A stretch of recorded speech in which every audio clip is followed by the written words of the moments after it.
பிரியமானவர்களே, இந்த பாடல்கள் உங்கள் வாழ்க்கையில் தேவனின் விடுதலையையும் புதிய நம்பிக்கையையும் பலத்தையும் சந்தோஷத்தையும் பொழிந்திருக்கும் என்று கர்த்தருக்குள் விசுவாசிக்கிறோம். கர்த்தருடைய ஆவியானவர் எங்கேயோ அங்கே விடுதலை உண்டு என்று சொன்ன அவருடைய மாறாத வார்த்தையின்படியே உங்கள் வாழ்க்கையின் சோர்வுகள் நீங்கி, சிறையிருப்புகள் மாறி, வியாதிகள் குணமாக்கப்பட்டு புதிய திருப்பங்கள் உண்டாக வேண்டும் என்று எல்லாரையும் மனதார ஆசீர்வதிக்கும் இயேசுவின் நாமத்தில் வாழ்த்துகின்றோம்.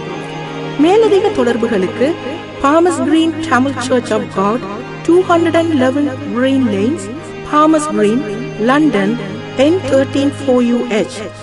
The telephone number 0208 366 0583. மேலும் நீங்கள் எமது ஞாயிறு ஆராதனைகளில் கலந்து கொள்ள விரும்பினால் www.thetamilchurch.com என்ற இணையதளத்தினூடாக மாலை 2:30 மணியளவில் நம்முடன் இணைந்து கொள்ளலாம். தேவன் தாமே உங்களை ஆசீர்வதிப்பாராக. ஆமென்.